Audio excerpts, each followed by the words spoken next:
Okay, yeah, it says YAFFED is live. Hello, everyone on Facebook. And now we're gonna start broadcasting here so people can begin entering the room, so to speak.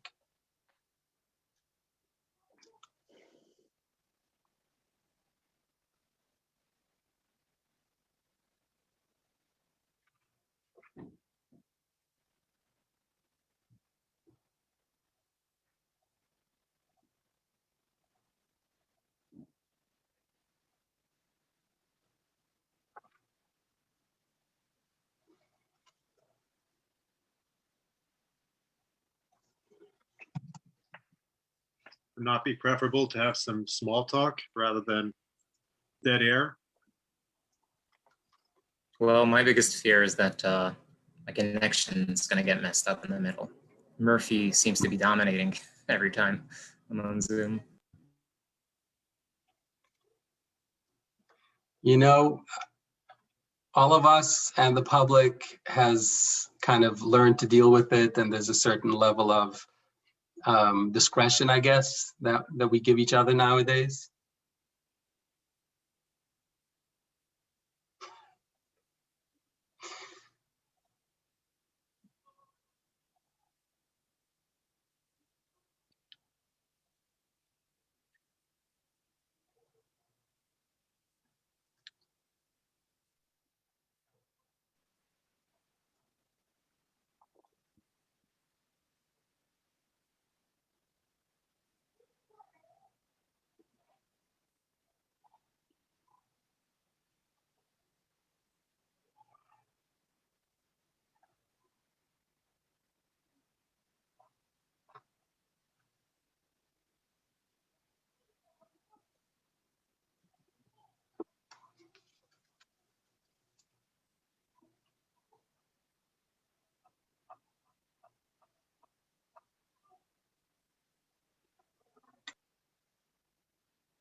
Hey, everyone, all the attendees. We're going to start in just 2 more minutes.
Okay. What do you guys say we get started? Maybe 1 more minute? 6:05. All right.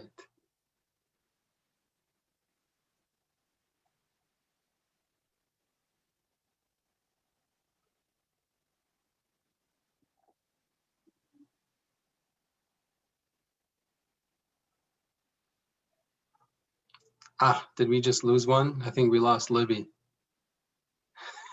It's getting it's starting already. Oh, welcome back, Libby. No, I just shut a door because there was too much noise coming from the chirping birds. Oh, So. no worries, no worries. Okay.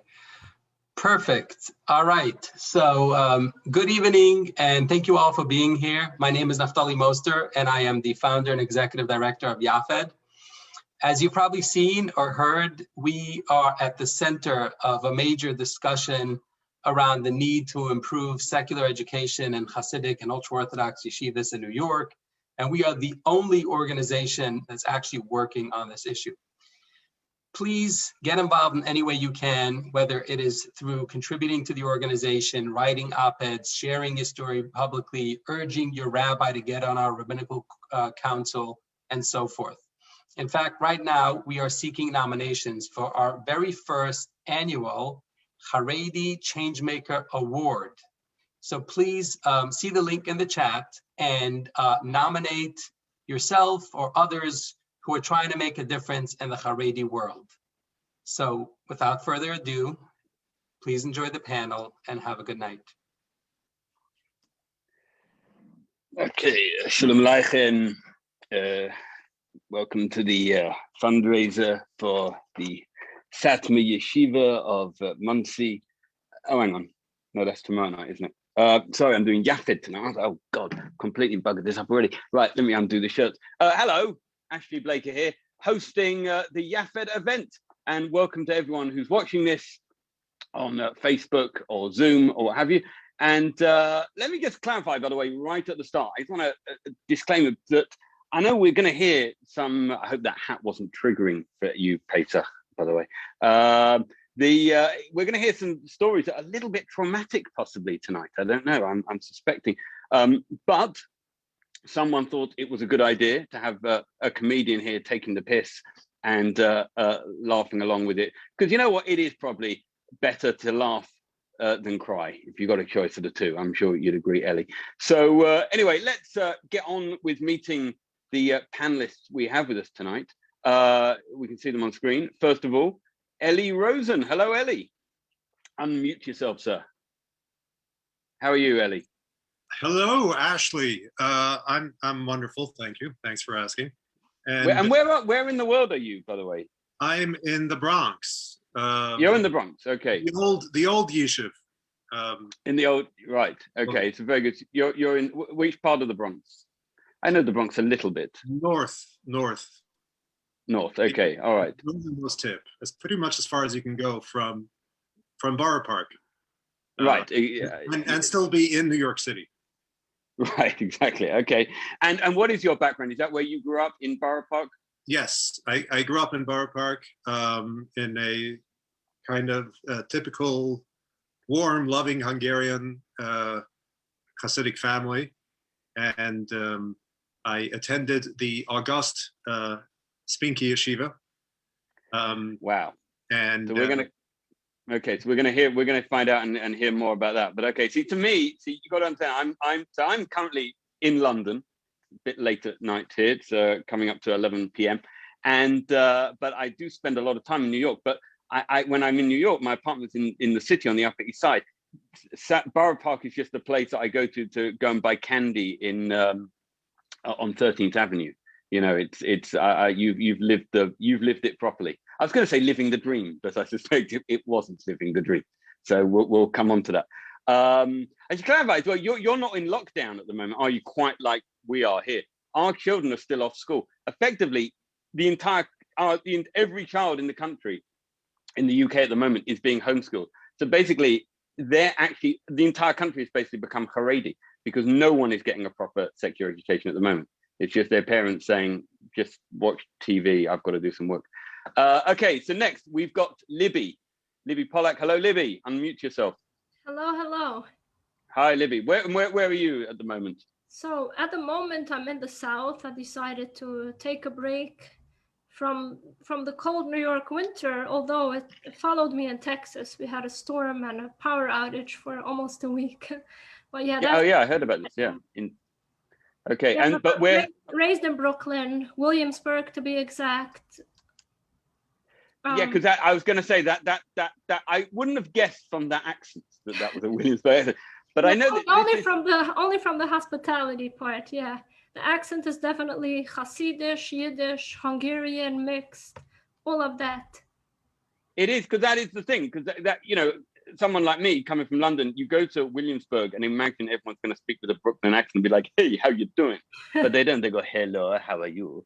But it's the same here, because in London there's an area called Stamford Hill. You might have heard of, and Stamford Hill is very near. Like it's a part of London where they should all by right speak with a Cockney accent and be like, "All right, mate, how are you, mate?" But they don't. They're exactly like this. They're, "Hello, how are you?" It's a worldwide thing, basically. It's that kind of Yinglish accent that we'll probably hear some more about as we carry on and find out more about your education. Yes. Yeah, exactly. And then finally we have Pesach. Hello, Pesach Eisen. How are you? Hello, hello. Hi, Hi, Ashley. Where are you, Pesach? Well, I live in Brooklyn. Been here for all my life. I live in Crown Heights now, but I grew up in Borough Park in the Hasidic sect of Bobov. Right. Okay. And then, but you thought you didn't want to go all the way. You thought, well, I'll just move to the Lubavitch kind of part of Brooklyn. It's funny because Bobov used to be in Crown Heights originally, Oh, really? and then moved to Borough Park. So I came around full circle unintentionally. Yeah. Right. Okay.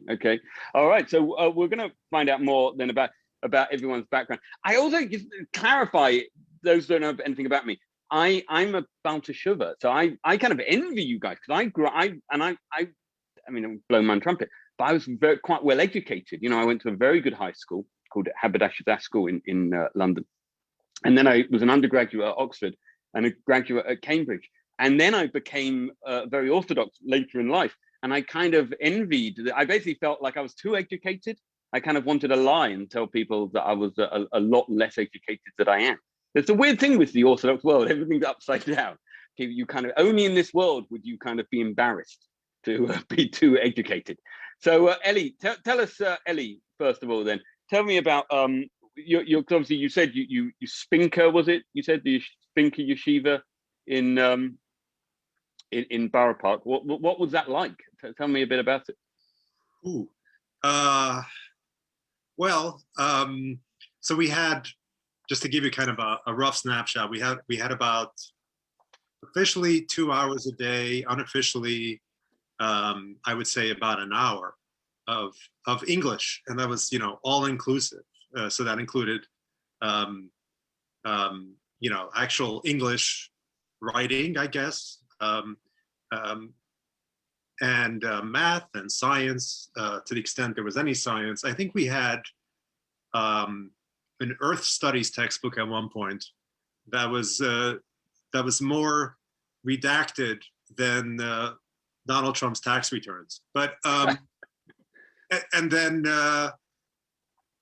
history, I don't know. All I know is that for me it was a free period where I would spend my time reading. I would finish the textbooks on the first day of class, and then I would turn to other things. And I managed to somehow teach myself. What is Earth Studies, by the way? Is that an American thing, or is that something I've not heard of? What is that? What's Earth Studies?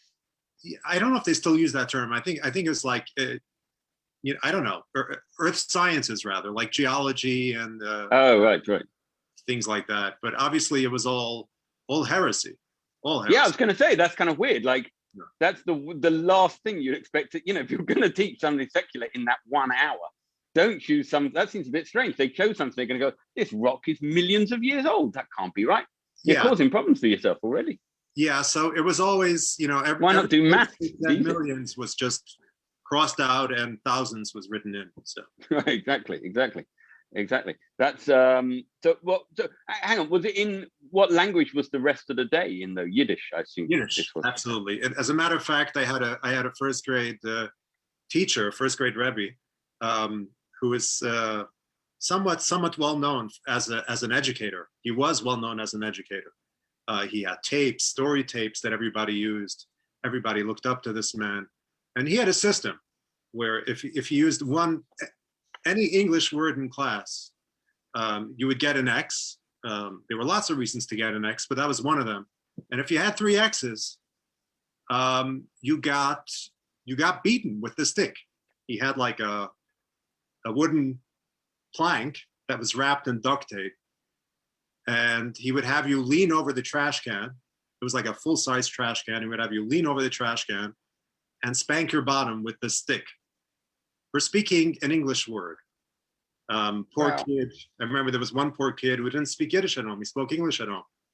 And he honestly did not know how to say window in Yiddish. So he said, macht sie de window. He got spanked for it. Ironically, I make a career today out of translating and teaching Yiddish. So in that respect, I guess I was somehow prepared. Yeah, I mean, that's unbelievable. I mean, it's terrific. And it's strange though that they didn't. I mean, sorry, I'm odd that if you're punishing people for speaking English, but you're using English letters, Roman characters, and X, that seems maybe I'd have been spanked for this. But I'd be pointing out, hang on, you've kind of broken your own rules. You should be a Zion or a you know. It should be a Hebrew letter. That's an excellent point. I didn't think of that. X is English. That's exactly. It's part of the it's the Queen. We invented it. It's the Queen's alphabet. That's so. But I should have asked you, Ellie. I mean, just to tell everyone what you do now for work and in life. Yes, I'm basically unemployable in 5 different fields. I act, I write, I produce. I'm a professional tumbler, I think, according to my Twitter bio, if I remember correctly. But I'm sure they have you back at the Spinker Yeshiva on prize giving day, at least to sure. tell over some stuff. I host them Lava Malka every year. That's what I would have hoped so. That's one of their one of the great alumni of the Spinker world. I know the fact you said, by the way, tapes. You know what? That reminds me. One of the things, I've got this theory, right? That the Orthodox world is basically like, I don't know you'll put a number on this. I was it's like 30 years behind everyone else. Maybe say 50, 100, I don't know.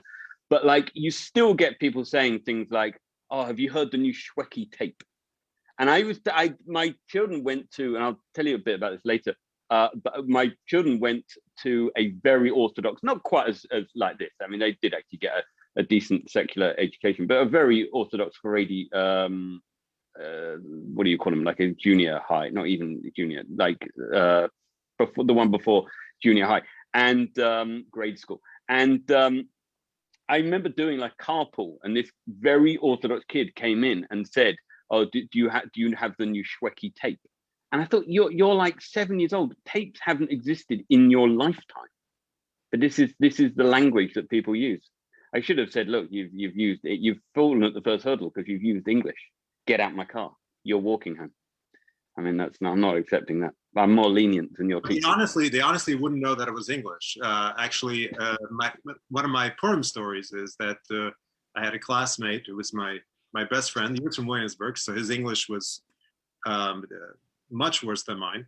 And we went to a store to look for one of those, because in our tradition, the Purim costume consisted of a funny vest and a funny hat, basically, on top of your normal everyday Hasidic Shabbos clothing. And so we go to the store, and of course the owner was Hasidic as well, so he would have understood perfectly if we asked him in Yiddish. But because he was slightly less Hasidic than us, I guess, my friend just assumed he wouldn't understand him. So he's like translating, and he's like, how do you say vest in English? West. Do you have a west? I like that. What do you mean? Like, is that like, I learned it because I said I spend a lot of time in the last few years. I've spent a lot of time in living in America, like half the year living in America, and we don't have this phrase, horrible phrase, but a wife beater. You know what that is? We all know what that is. A wife beater. Everyone knows what that is in America. But someone said to me, "A wife? What's that?" But that's the. Not that anymore. Is that what a vest is? That term is much in favor anymore. No, I would imagine not. I'm amazed it was in favor at all. Okay, well, so Libby, I mean, what? Tell me about a bit about your where you went to high school or even grade school. Yeah, so I did not go to Spinka Yeshiva or Spanka Yeshiva, according to the stories. I know, I was going to say exactly. But You missed out. You missed out, clearly. I did. That's a shame. But speaking of the Yiddish and the punishments you would get, so it wasn't just the Yiddish language. I had a school principal that was so extreme. So first I started in Visionitz in elementary school that was in Williamsburg, and then I went to Bells High School in Borough Park. So there was a minor difference. In general, Williamsburg and Borough Park, in Williamsburg households, Yiddish is the spoken language. In Borough Park, they're a little bit more fancy, as we call them. And the women, at least, sometimes speak English at home. So when I transferred to Bells High School, the girls were still very frum and everything, very religious, we call them yonshi, which means like not fashionable, not cool, and not hip. But they did speak English amongst each other. So I had to work on that. I had to work on my English. Now, but the principal was very upset about it. So she used to tell us that it's not only the language, the way we speak, our accent needs to be more Yiddish. So for example, certain letters of the alphabet, L and R, let's say my name is Libby, she would say it's Libby, or someone's name is Rachel, it's Rachel. She would criticize even specific letters. They got really nitty-gritty on the details. And I had to practice speaking English at home in order to become more comfortable so I could be cool amongst my classmates, because in Visionitz, in my former school, we only spoke Yiddish, and my family did not take well to it at all. And it was a whole long fight that I had to do at home, because my mother wouldn't respond to me if I spoke to her in English. It was strictly Yiddish. Now in school, so the women learned a little bit more in terms of secular studies, a little bit more math, a little bit more science, a little bit more literature. Of course, we were still restricted. Is that, sorry to interrupt, is that because the idea is that they're going to work? The guys are going to learn? Yeah, the guys have to learn, right. and the women have to, let's say, who takes the children to the appointment, and these things, you have to be able a little bit to manage. So, but they still restricted us a lot. For example, obviously no Shakespeare or secular literature, no advanced anything that even borders on evolution or love or reproduction was censored. So often they had different ways of censoring. The simplest way is just to rip out the entire page if it was an entire chapter. Sometimes they glued pages together, and sometimes if it was just an isolated word, for example, the word love was once crossed out, they either used whiteout or a Sharpie or a strong pencil, and then pressed a lot of lead onto it. So in 7th grade, we saw in our science books that most of us had pages ripped out. So I knew it's got to be something juicy.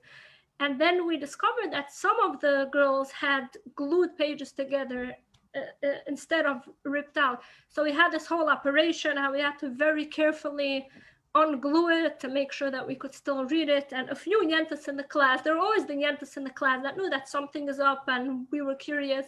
We all poured over that book. We took it to a corner on the 4th floor, which was basically a storage room in the school, and we poured over it. It was basically about animal reproduction, but that's the most exposure I had to anything that had to do with the birds and the bees.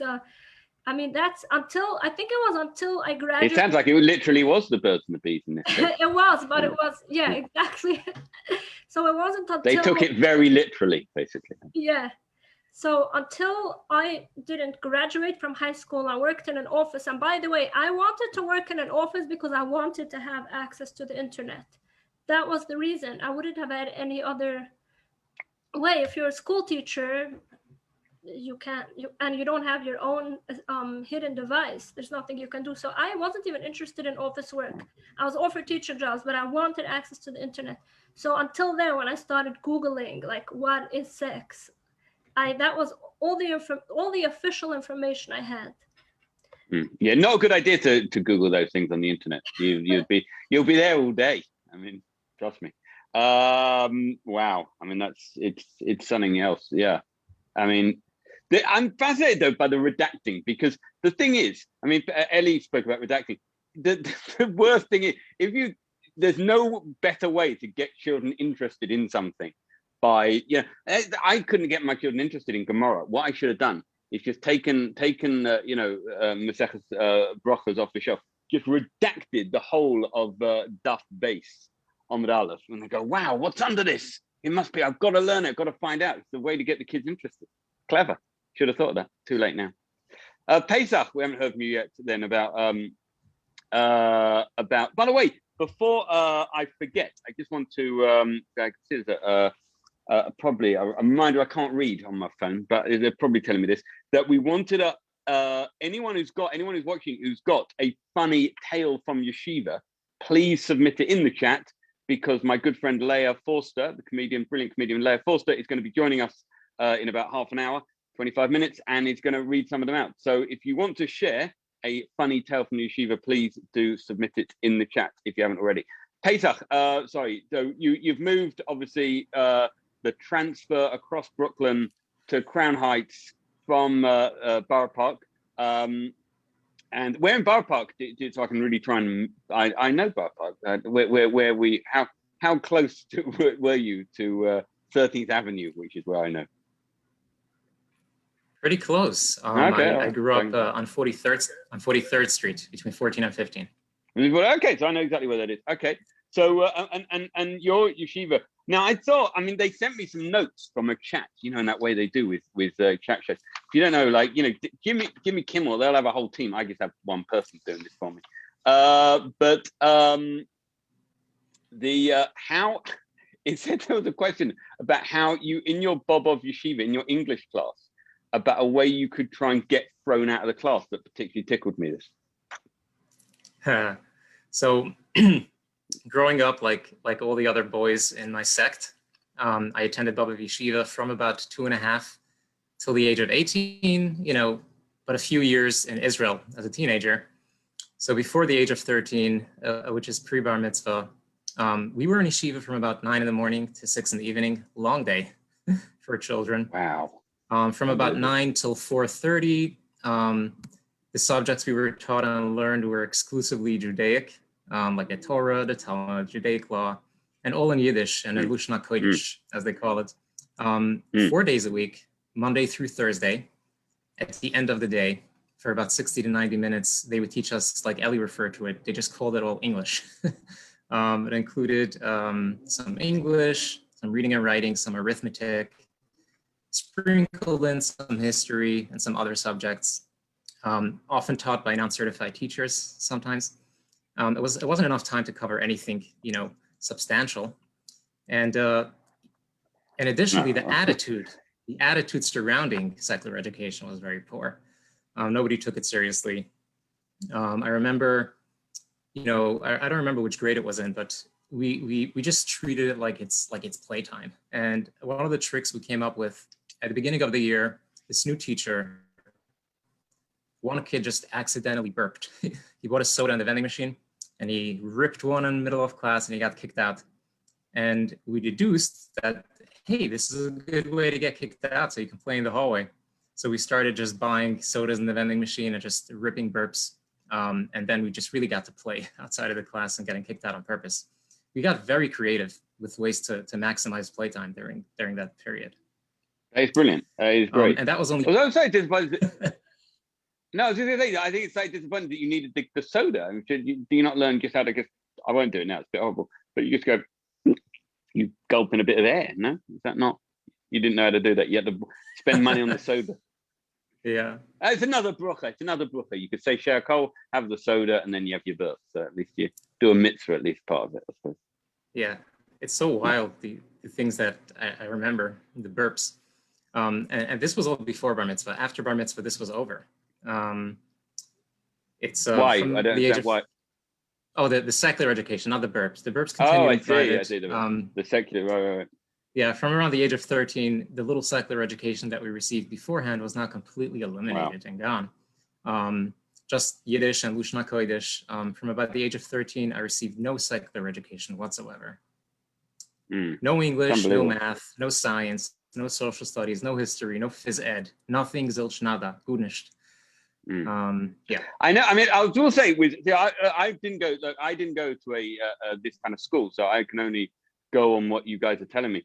So I believe you, but I'm sure other people would disagree. But the one thing I do know that they definitely don't teach in any of these Haredi schools is the meaning of the words one piece of carry-on only. No one understands those words because people taking their entire household with them on a plane to Israel.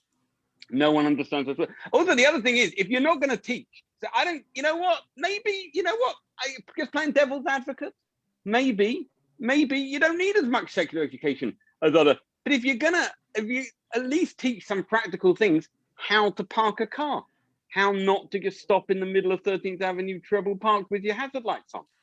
Do something practical, at least if you're going to spend time instead of the earth studies.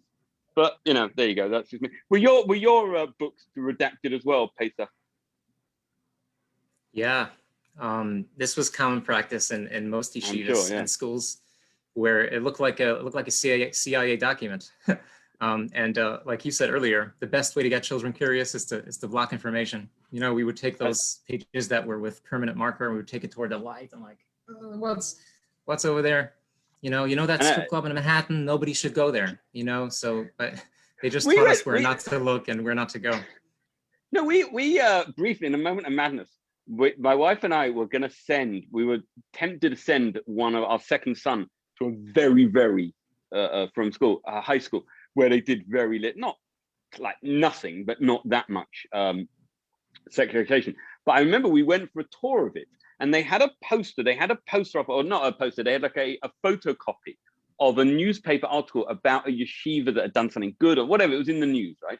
And they had actually, in the article, someone had said the word tweeted, like as in Twitter, the verb tweet, and they had redacted that. They'd actually redacted the word tweet, which I thought was quite interesting.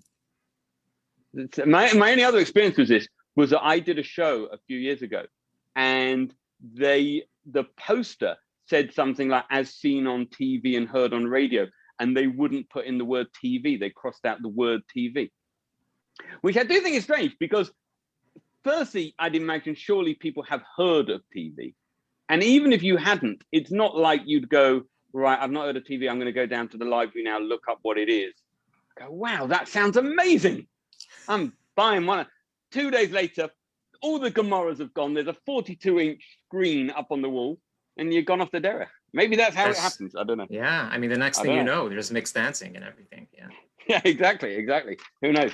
So and what do you do? I forgot to ask Libby this as well, and I'm going to ask you in a minute. Pesach, so what are you doing now? I just wanted to clarify that. I forgot to ask you at the start. Well, I'm surviving, hanging in there, most importantly.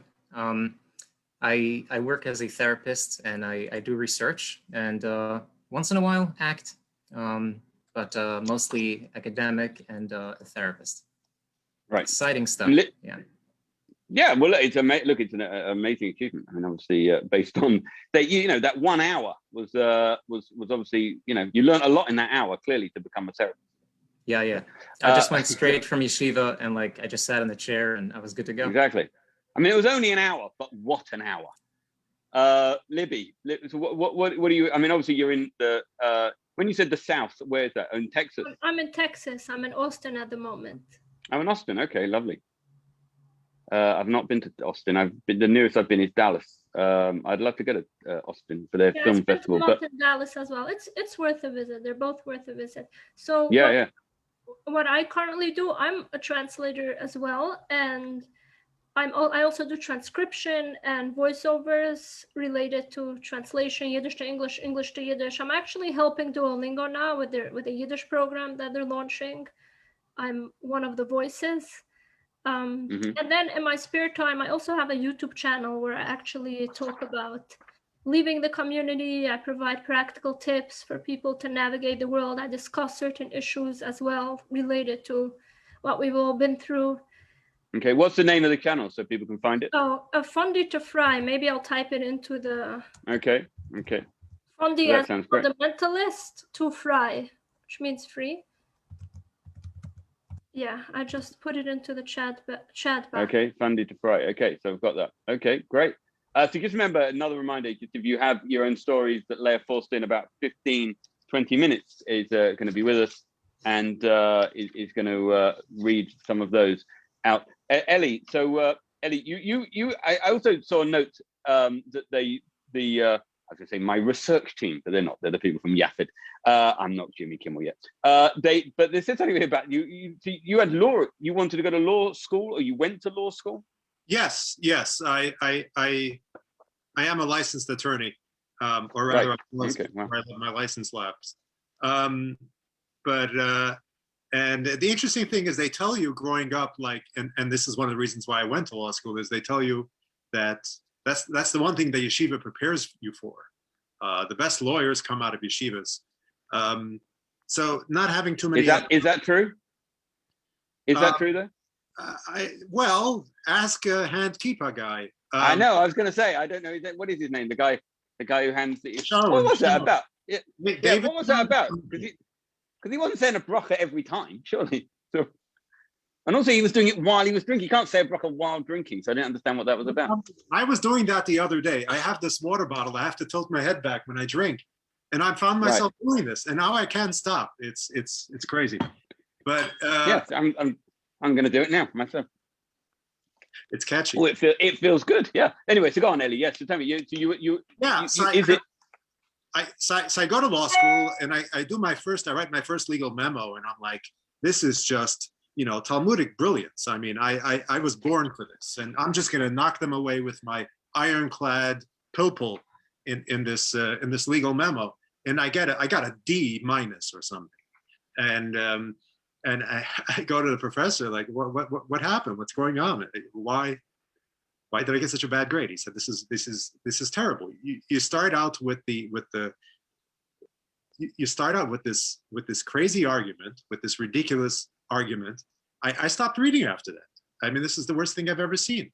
I said, I was building up slowly. My best argument is at the end. He says, you idiots, you got to do it the other way around. You put the strongest argument at the beginning and the worst arguments at the end. Otherwise, the judge stops reading after the first sentence and says, this guy is just full of it. But ironically, that's what I was taught in yeshiva. Lo ziyavzi ketuna, anybody who knows that. But I like that. I can actually see that. I can see that, because I can see that it wouldn't work. It's like because you got to do the finger. The problem is you can't put the finger in the legal memo. Exactly. Yeah, you're defending. But this. Exactly. You're defending Exactly. You're defending O.J. Simpson and going, if you say he couldn't have been there, he was there. If you say he couldn't have held the gun with that hand, he's ambidextrous. It wouldn't work, would it? No. Look, he gave you a D-, but he didn't spank you. So at least you'd moved up a little bit in the world. Things had improved. Unless you enjoyed that, I don't know, but not as a child. That for definite is not a good idea. I do think you're right, because I meet people all the time who have clearly learned Gemara. It does give you a thing, because I had a thing with somebody was doing an event, obviously like this time last year when the world closed down, right? Things were being cancelled, and I was booked to do something, but they paid a deposit and it was a non-refundable deposit. But this guy was trying to his event had been cancelled, but he was trying to use all these Talmudic arguments to try and say, but if I run this event in my house, could you come to my house? And I said to him, you have definitely learned in yeshiva, because you are now just looking for every steer you can find in this. But yeah, it maybe doesn't prepare you for to be a proper attorney. Okay, so and Libby, you also I had a note you about the books that were had male parts in them as well. Oh, you were saying about they were stuck together. Yeah.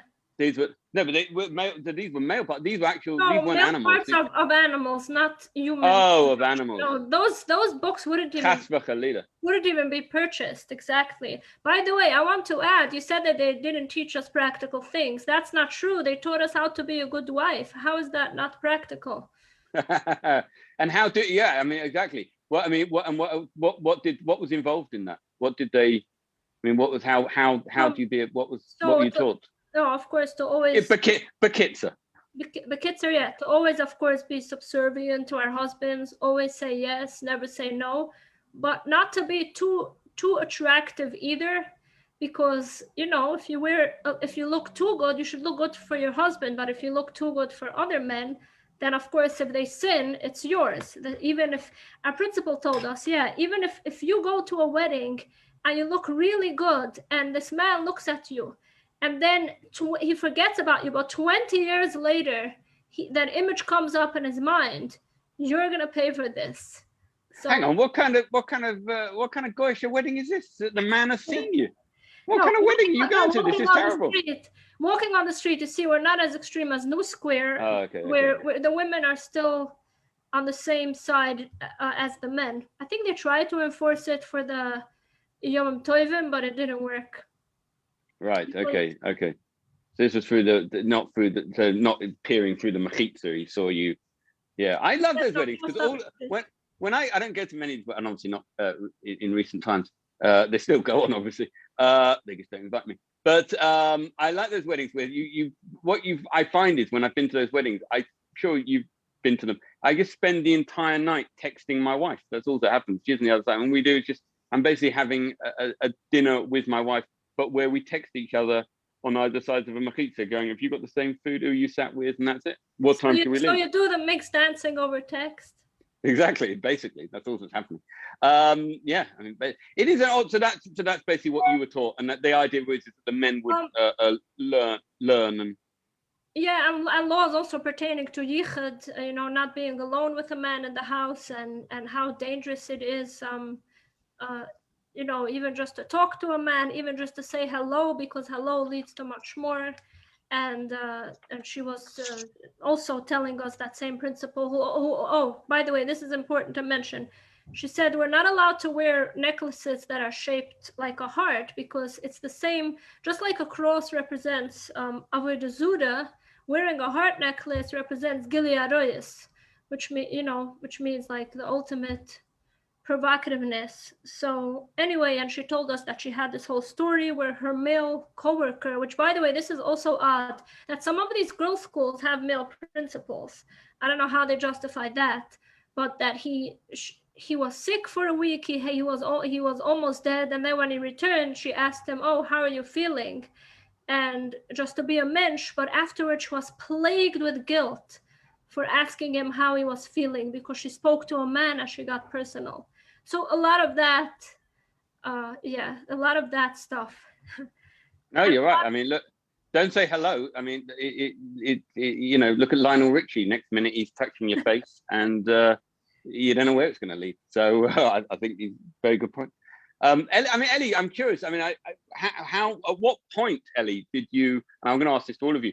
Did you then kind of go, this isn't for me? At what point did you? I mean, obviously, because looking at you now, obviously at some point. But was it even when you were there? Were you sat there thinking something's missing? I hate this. What was going on? It all started with puberty. I mean, that's where God went wrong, really. I started reading a lot, and I was always questioning and searching, and I ended up I spent a lot of time in Chabad because I thought I found answers there. But I went through a Kabbalah phase. I went through a Musar phase. I went through a philosophy phase. I pretty much searched every corner of Judaism before I decided that, and it took about 20 years. So it's some people do it. Some people want 20 years in the desert. So yeah. Did they? Sorry, by the way. Another question I'm curious about, because little boys obviously are interested in, certainly here. I mean, I assume in the US as well. Like, are interested in sport and stuff like that. I assume that was completely Osir as well. Like, but you weren't kind of But I mean, were you collecting like Rebbe cards instead of the baseball cards? You weren't allowed to know. You weren't allowed to know. We had those sticker albums with Rebbe photos in them, and I remember actually there was a period where I think it was called Album Rebbe or something like that, and there were two competing companies, I think, that made these Rebbe albums, and it was the hottest item. And some photos, and it was like baseball cards where you get a pack. Yeah, no, yeah. You'd have some pictures were more common and some were more rare, and the rare ones were people were stockpiling them and selling them at a huge markup. There was one point where I remember there was a Svarim store on 16th Avenue that was selling them, And the guy came to the yeshiva because apparently he was getting robbed blind by students from our yeshiva. And the principal did a lineup, and then he told everybody to open their lockers. And he found just hordes of these pictures that were just shoplifted. I think the Square Rebbe's rookie card, I've heard, is very hard to find. That's the rarest one. Yes, it's a nut. I mean, it's so funny. I mean, because I didn't grow up in this, it's just so odd that you could, it's almost like a social experiment almost. I kind of always wonder that someone's doing it for a joke, just kind of going, could you children, let's just say no, they're not going to be interested. We're going to make sure they're not interested in Michael Jordan and Larry Bird and Magic Johnson. We're going to go, no, it's the Square Rebbe and the Satmar Rebbe and the Bobova Rebbe, and let's see if we can get them excited about it. It's actually almost like it's like someone's done it for a social experiment. The Bobova so Rebbe, bizarre. Very photogenic. No, I can see I mean, for sure. Some are more photogenic than others. We had, I mean, anyway, as I say, there was a school in London that we and in the end, I should say, you know, the one I said about the tweet, they didn't give us a place, and I'll tell you why. The manal of the school said to me, and I promise this is true, he called me, and he said, I've been looking at your Twitter. He genuinely said that. It's a stranger thing, because why would he be on Twitter? But he wanted to see and he said to me, you tweet a lot about football. You mean soccer, what you call soccer. He goes, you tweet now, we have some football is leaking in, but we don't need more. And that was the thing. He was like, football's leaking in. So I'm sure there was some baseball leaking in. And imagine in your schools, baseball was maybe hockey, I don't know, but football, something was leaking in. I grew up, I was still kind of the end of the previous generation when kids still played sports. We had, in Spinky Camp, for example, we did play baseball until one year, the principal's kid got hit in the face in the 9 days with a baseball. And that was the end of baseball. But yeah. Wow. So, and Libby, I mean, I was going to ask the same question. I'm just fascinated by, Libby, that when you were there, were you sat there thinking, this is weird, I'm missing out something, or did that come, what age did that realization come? No, I'm not saying at what point did you kind of move on a little bit, but I'm saying at what age did you think something's awry here?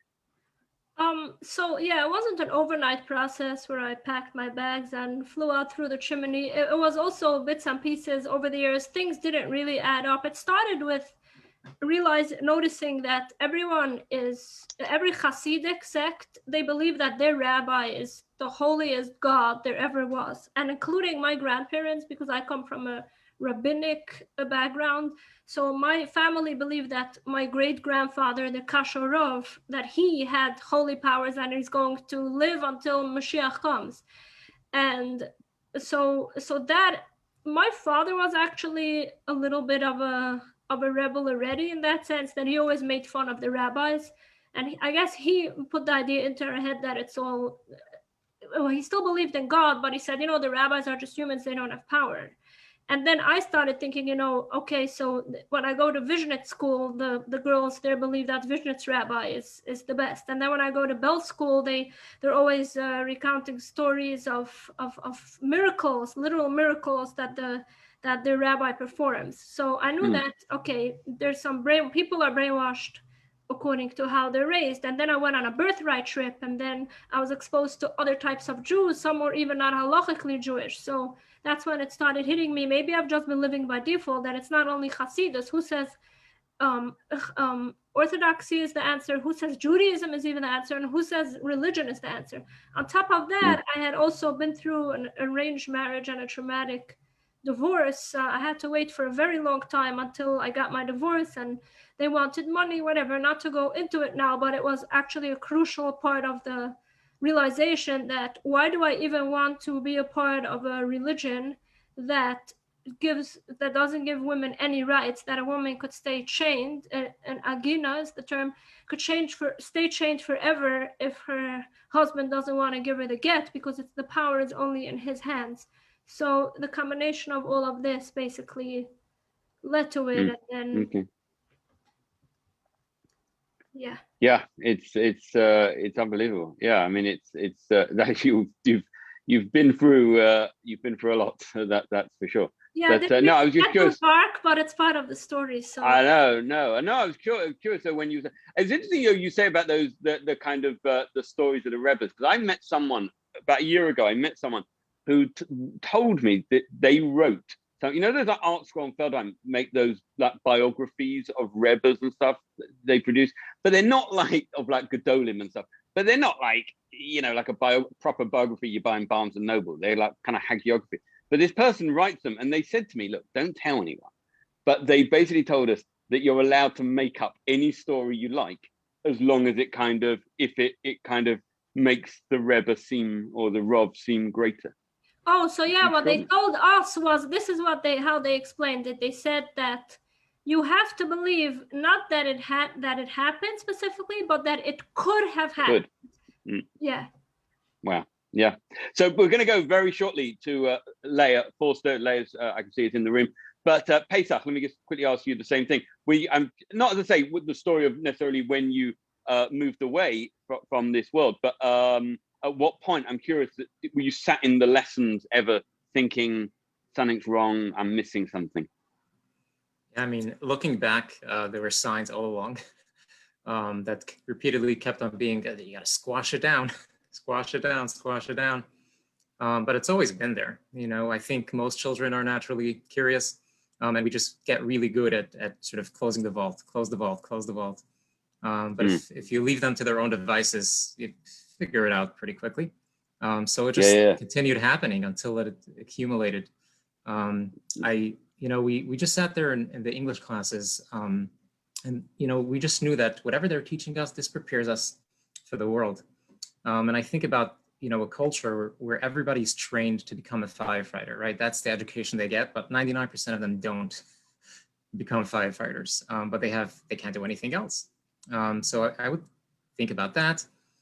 I remember, it just didn't sit well with me that just for being a kid, you can get beaten, and just for causing a little mischief. So there's just many different things, both intellectual and emotional, that just piled on after a long time. I just couldn't ignore it.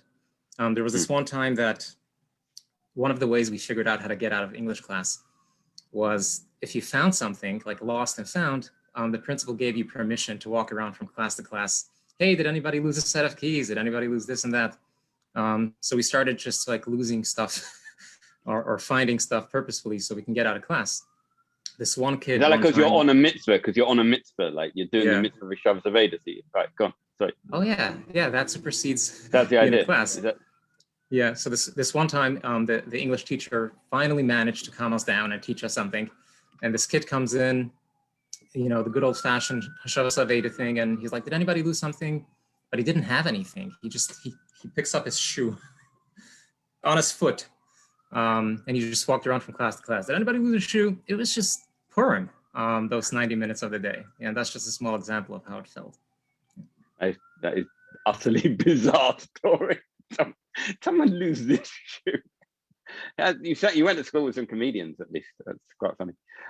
Okay, so listen, we're going to come back in a minute. But Leia Foster, my good friend, another great comedian from New York. Hello. Leia, where's Leia?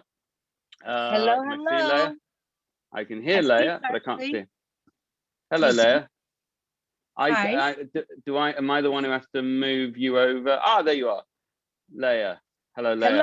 Hello, Ashley, my good friend. It is very difficult to pop on in right after Pesach. Literally triggered me with his like stories of the abuse. I'm like, oh my God, now I have to do comedy? Like, that's hard to follow up. Thank you for having me. No, so anyway, Leia, I'm gonna hand over to you because you've got some stories. Yes, I've got some stories. I just didn't want to cut you off. Yep, I got a lot of stories. So look, I'm gonna hand over the floor to Leia. It's very good to see you. We were going to do a show together. You remember we were going to do a lot of things BC before Corona. I know we were going to do a show on that Sunday night. I think it was the 15th of March, and at the comic strip on the Upper East Side, and it got cancelled. Like that was the first thing to cancel. So anyway, it's very good to see you. Back in the good old days when people still laugh. Leider. So anyway, you, thank Leia. you so much, YAFFED, for having me. You know how much I believe in this organization, and if you guys are tuning in for the first time and don't know what YAFFED is, I highly suggest you take a look at their website and their materials, and it will boggle your mind that in 2021 there are young kids, boys and girls across ultra-Orthodox Hasidic sects that are just completely limited in their education, which brings me, perfect segue, to my stories that you guys have submitted. And if you have any more, please, put it in the chat. We'd love to share it with you guys. I think it's amazing that I'm actually talking in the same room as boys and girls. Like there's Ashley and Pesach and Libby. And I'm thinking, what a world, what a difference. Like when I grew up, if my brothers had friends for Shabbos, I left for Shabbos. My parents didn't let me stay at the same Shabbos table. So it's just mind blowing that here I am. Nebuch, look what happened to me. Okay, here we go. So this first story, and it's also funny because as Naftali posted today, if anyone never went to English, which is what it was called, my brothers would come home and be like, I was late today to English, Leia, when you were in school, did the teachers and staff discourage you from joking? They discouraged us from breathing. Nothing that is anything that isn't conforming. Yes, I remember this. I don't want to talk about myself too much. That's a lie. I always like to talk about myself, but I'm saying right here on this platform. But I do remember that I tried out. We called it tryouts for play, which normal people call auditions. And I tried out for Queen Esther. And the next day, my teacher called me over and said, guess what, Leia? We created a part just for you for the Purim play. And I'm like, oh, jeez, what's my part? She says, we're going to make you the Purim clown. And I'm like leafing through the Megillah, like, where the heck is the Purim clown? It's not even part of the real story. So it was at that age that my third grade teacher noticed that I'm a funny person. So she gave me a shot, but I don't think it was intentional. So thank you, Mrs. Lazar. Anyway, all right, back to the stories that you guys submitted. One high school instructor, also known as a Maggid Shir, mockingly referred to the Bahamas as Bahamas, which, by the way, for those of you that don't know, Bahamas is an island, and a behemoth is an animal. But the joke's on him because most kids had no idea what the Bahamas was. That is such a fact. I remember my teacher saying something about what kind of heathen go to the Bahamas and they wear 2 pieces. She looked at us and said, my neshama rips into 2 pieces. Which, by the way, I riffed off of her and I used it in one of my jokes in my comedy on one of my Tichel Tuesdays. Thank you again. These people don't even know the material they give us. Joyous. By the way, just so you guys know where I am, for authenticity purposes, I wanted to feel the mood. I actually came into Borough Park. I don't know if you can see the Super 53 sign behind me. But yeah, I'm in the center of Borough Park on 13th Avenue right now because I just want to feel it. Okay, next. By age 12, we had never discussed geography or other countries besides Europe and Israel. I must interject and say, let's not forget country that we go to in the summertime. Hello? But one day, our teacher showed a really old map with countries torn out of it and asked if someone could help him read off the names of the towns, which were really capitals as cities and country names. So that is the teacher. Oh, I lied, look at this. I actually had a teacher that called it a turquoise. You guys remember the story of the tortoise and the hare and how they both were racing and she kept saying turquoise. I'm like, it's not a color, that's turquoise, lady. And I went to a modern school. I went to Beis Yaakov. Jealous. Okay. The one plus of my school was that it was an all-girls school. If you're picking up what I'm putting down. All right, next we got, oh my God, it feels so sinful. I'm in Borough Park saying these things. Foy. Okay, next we got My brother went to Satmar Yeshivas, and the only thing he remembers from his barely existent English class was how he would throw milk bottles at the teacher when the teacher's back was turned to the class. They played this guessing game about which one of the students had thrown the milk bottle over and over again. Today, as an adult, my brother can't even write an email in English. So that second part is unfortunate, but their answer to us will always be, well, I don't need to write an email. I have enough money to hire someone to write me an email. So there's always that, there's always people like us that can be the help. But that is a very funny story and also a little sad. What I will say is that the kids would never think of doing something like this to a Rebbe or a Maggid Shir, but they had no problem doing it to the English teacher, which is unfortunate. This is supposed to be comedy hour, people. Next week, it's just sad. Next, we got 6th grade was one of the years in which we actually did have English classes in my Hasidic yeshiva. My teacher could barely pronounce the word Asia in the textbook, let alone explain to the class what it means. My classmates and I, who were both being taught at home because our fathers were supportive, had to teach the teacher how to pronounce Asia correctly and inform him that it's a continent. I mean, that's just sad. But that also makes sense because here's what happened. The good boys and the good bucherim were able to get jobs in Lemidai Chodesh because they were top stuff. Next level boys definitely could not get a job as a Rebbe, so they'll settle for Lemidai Chayil. So the people that you were getting were second tier, second class plebeians. And this is a result. They don't know how to spell or pronounce Asia. Next, my son's English teacher knew he spoke some English at home and asked him, my 8-year-old son, to help him read a letter he received because he was worried it was from the government about his taxes. So glad he's teaching my kid English in school. Oh, that's funny. Listen, they say that Jews are good with numbers, you know what I mean? So someone's got to do the accounting for the taxes. From Rachel Cooperman. Let's take a look what she says. Oh, Leia, say hi to Pesci. All right, I can't see the questions coming in, but I'll scroll in a minute. We got you, Rachel. Next we have, I told my nephew that I got a new smartphone and he asked me if he could try sending a message or typing on it.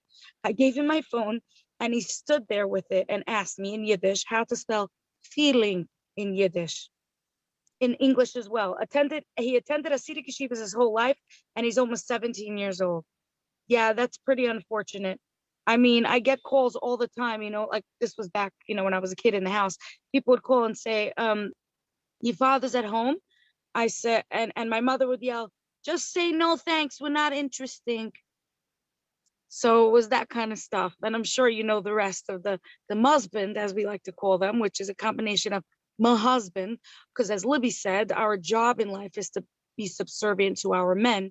So where that stemmed from was a bunch of women in a circle in the bungalow colony, and one said, I wish I could go driving, but my husband doesn't let. So it became my husband. It's like a one-word situation we got going on there. Next I had a teacher in yeshiva who had a long red beard that split off into 2 directions. My mother used to call that Abur Dvi Nachshon, because Nachshon ben Aminadav split the sea.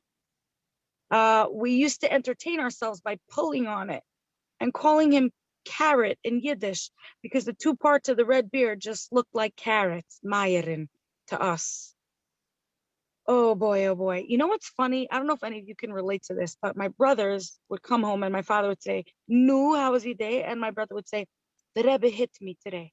And then my father would proceed to hit him again because the Rebbe hit him that day. I don't know if you guys can relate to that, but it's like a double whammy, literally and figuratively. Last story we got, and then we'll go to the questions. Some Hasidic guy told my father once that halachically speaking, there's really no problem with government benefits fraud, because it would be like stealing from a book of laws.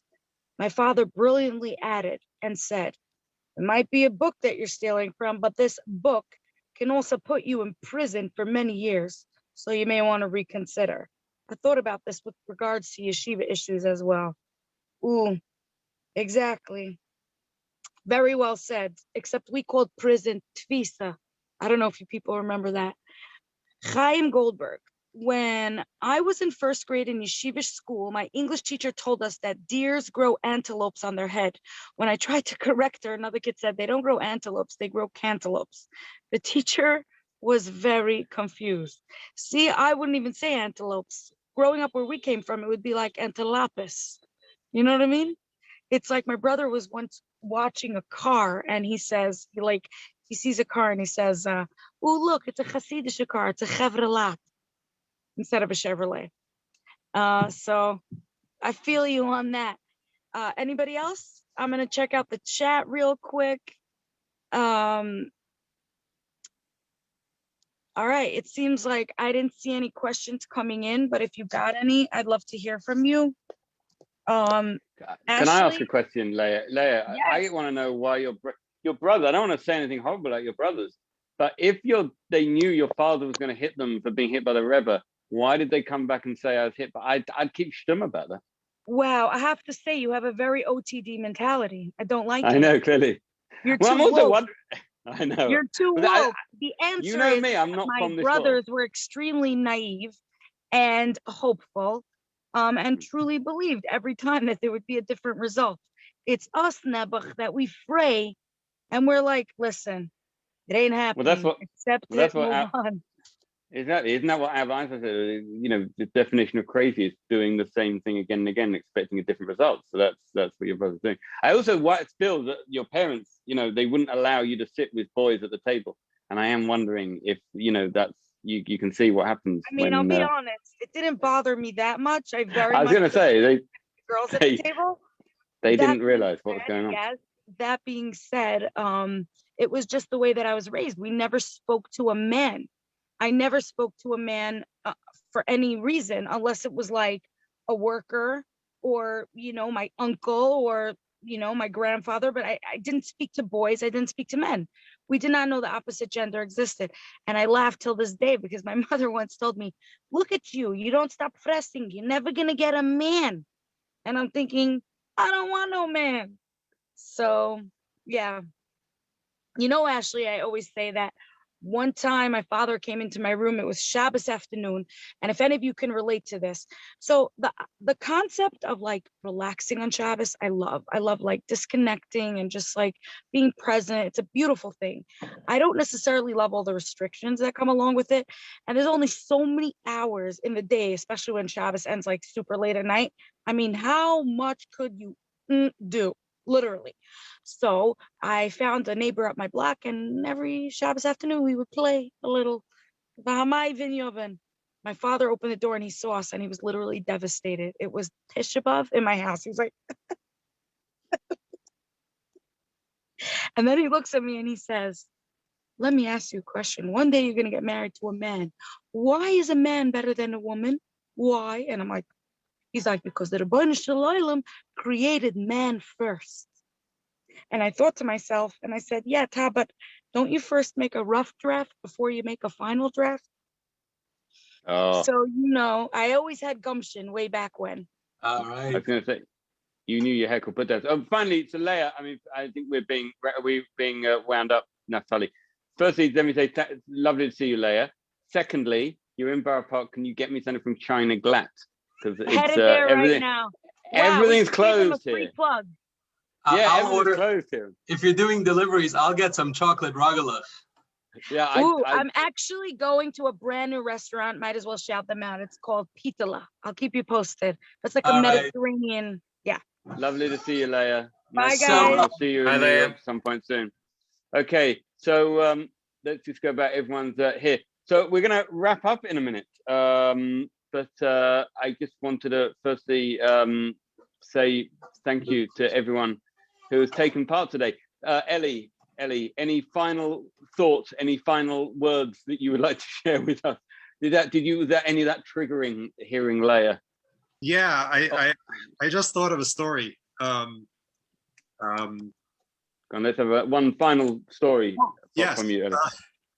I was in sixth grade, and I had a Rebbe who was, he must have been about 5'2". He was actually, I would say, one of the better teachers that I had. He was a genuinely learned man, and generally, I think, a well-intentioned teacher. Although, there was still this ethos of, oh, if somebody misbehaves, we have to hit him, which he didn't do very often. In fact, he didn't have his own stick. I misbehaved once, so he sent me to the next door classroom to that teacher who had a big fat stick wrapped in duct tape. And I went and I got the stick and I come back with it. I was at that time like 5'6". I was like a good head taller than him. And he's like, put your hands out. And I put my hands out, and he's like really swinging for the fences. He's putting his shoulders into it. He's putting his hips into it because, I'm bigger than him.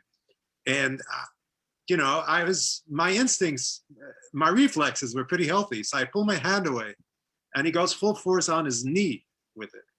I think that was the last time it ever hit me.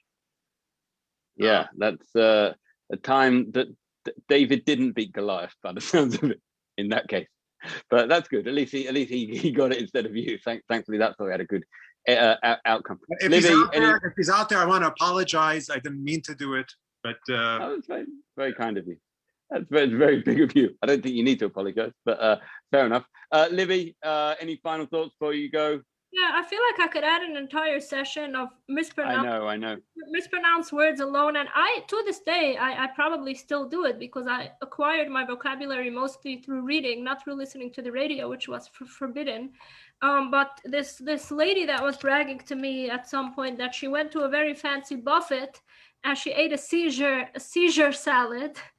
And that moment when my brother asked my mother, all innocently, how do you say Broadway how do you say Broadway in English?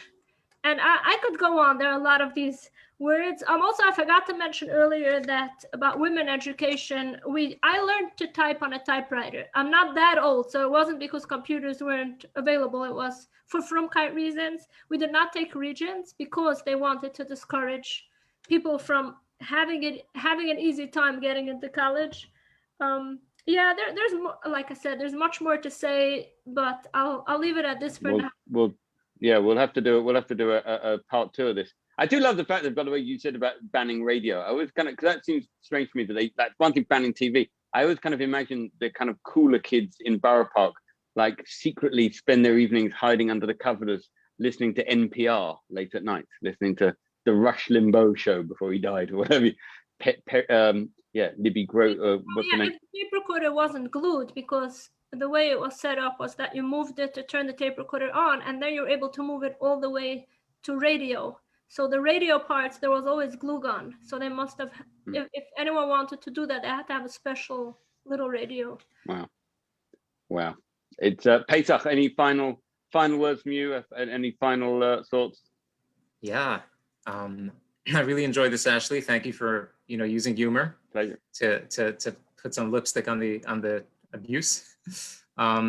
We spoke about geography.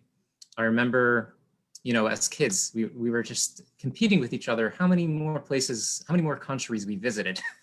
And this one kid is like, I've been here and I've been to Israel and I've been to London. And another kid's like, I've been to more countries. I've been to Borough Park, Kensington, Flatbush, Williamsburg, Muncie. And that was the knowledge of geography about the places in the world you can visit. Yeah. Well, I'm sure whoever wrote the song, "Don't know much about history," don't know much. I'm sure went to one of these schools in Borough Park. I'm sure. I don't know who actually wrote that song, but anyway, finally, I just want to hand back to Naftali to end the evening. But I just want to say a very big thank you to everyone, firstly, who's watched tonight. And certainly those who've contributed as well to the chat. Thank you to Leia, of course, and a very, very big thank you for joining us and also sharing their, let's be honest, quite horrific stories, but very brave of them and helpful to hear their stories. Ellie Rosen, Debbie Pollock, Pesach Eisen, thank you so much. Over to you, Naftali. You're going to say a few final words? Just 2 seconds. Thank you all for attending and for participating in the panel. And of course, a huge thank you to the panelists. I really appreciate it. I want to remind everyone to please nominate your favorite Haredi changemaker And that could be yourself. So you could self-nominate too, but you could also nominate as many people as you would like. And of course, please consider making a contribution to YAFFED so that we can continue raising awareness about the lack of secular education and to affect change. Thank you all and happy Purim. Bye. Happy Purim, everyone. Take Bye, care. everyone.